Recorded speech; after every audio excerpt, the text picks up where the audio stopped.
This Thursday will mark 10 years since the Lac-Megantic Rail Disaster. A train derailment in the middle of the town took the lives of 47 people while damaging multiple buildings and spilling 6 million liters of oil in the area. 10 years later, the same rail still passes through the town, and many are wondering if an incident like this could happen again. We're joined now by Bruce Campbell, adjunct professor in the Faculty of Environmental and Urban Change at York University and the author of the book, The Lac-Megantic Rail Disaster, Public Betrayal, Justice Denied. Bruce, welcome to the program. Good morning. Thanks for having me. It's been a few years now, but I do want to know why you wrote this book. Why did you put that upon yourself to take a look at this tragedy? Well, I was on holidays at the time, and I was horrified, like millions of people were, that it was happening so close to where I was. And I thought, because I was a researcher and I'd done policy work on regulation, so I started. There was a blame game going on. They were blaming frontline workers, et cetera. And I thought, well, I could write something which is fairly objective. I don't got a hand in the game.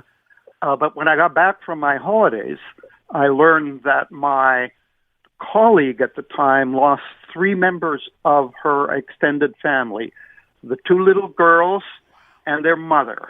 Wow. And so that kind of added a whole dimension to my work. And while I was at the Canadian Centre for Policy Alternatives, I wrote 3 reports, and then I got a fellowship to the law faculty at University of Ottawa, and then the book came out in 2018 in French a year later. What should people know, Bruce, 10 years later? What should we all know about that tragedy? Well, I mean, it's been, we can talk about, the devastation to the town and the ongoing kind of legacy of environmental and health issues and the debate and division over the bypass and its track, and it was supposed to be a healing mechanism, but it's not. So there's all of that. But I think I always go back to the Auditor General, the Environmental Commissioner and the Auditor General a few years ago did a report on the transportation of dangerous goods, including by rail. And he basically said the window for recurrence of a Lac-Megantic type disaster, is still open.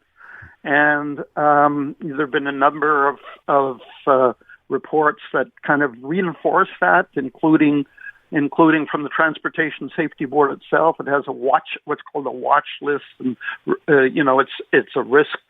It highlights issues which are most risk for transportation safety. And, you look at the most recent watch lists and they say, and all of these things that were problematic at the time of the disaster, for example, fatigue management, work rest rules, they still, the companies are still resisting that. The oversight system, it's called safety management systems, it still doesn't have the resources to properly monitor and enforce uncontrolled movement of trains, including runaways. There's still a risk of a catastrophic accident, according to the Transportation Safety Board's watch list. So all of these factors are there. I mean, the government says, "Well, we've done this and that, and we've reduced the risk." And I say, "Yeah, well, you've done some things, but you haven't done enough." Mm-hmm. And from many quarters, there is that possibility. Sure, a disaster like Lac-Megantic has not happened again, but there have been, derailments and spills and fuel escaping and burning. Fortunately, they have been in remote communities. No one's died, but there's been about 7 of them since Lac-Megantic. So, that the window is still open, and of course you can't eliminate risk, but you can minimize it.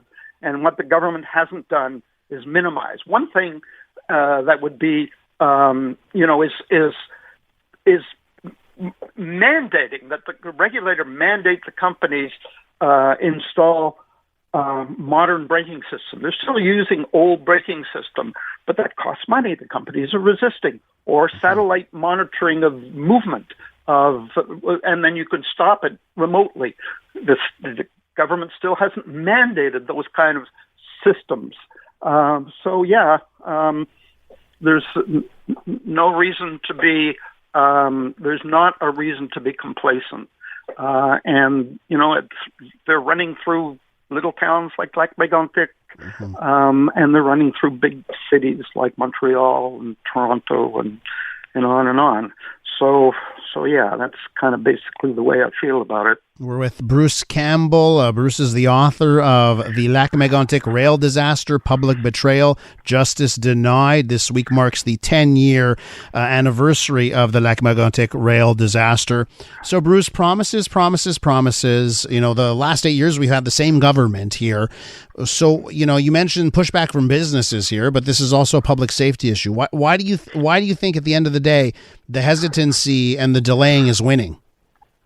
Well, I think it goes back a few regimes. There's the latest, which is Trudeau, but there's Harper before him. And before that, there was Chrétien. I can go back into the 80s to Mulroney, when all of this kind of got going, and that relationship became more entrenched, what I call a power relationship or a co-opting of the regulator. The phenomenon is what's called regulatory capture, and it's an entrenched status quo, and it's hard to overcome that. We have a very concentrated rail system. Rails are, they're economically, they're vital for the economy, and so those two things they come in conflict. And there was a time when the safety regulator was separate from Department of Transportation. It reported directly to Parliament, but that changed in the late 80s and early 90s. So that needs to be, that power, that relationship. They moved into a relationship which they called co-regulation or partnership, but it was in effect self-regulation.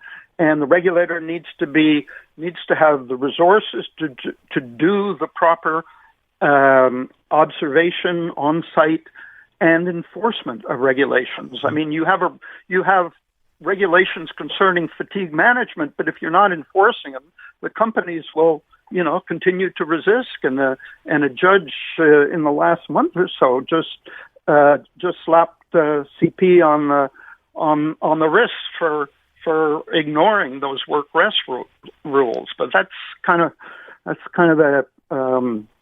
the situation that we're in. Bruce, I got a minute here to wrap up. I guess the last thing I want to ask you about is accountability, because that's also a thing that could stop these events from happening in the future. If people knew, they'd be held accountable. In the case of Lac-Megantic and accountability, what can you say on that? Yeah, I'm having trouble hearing you, but I gather you asked me the question about accountability? Correct, yes.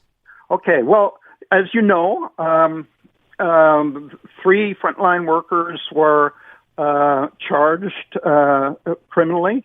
I attended some of that trial. They were found to be not guilty. There's been no one in a position of authority, a senior official, for example, who allowed this railway, this decrepit railway with the poor safety record to operate its trains carrying, this volatile crude oil with a single crew member. There's been no,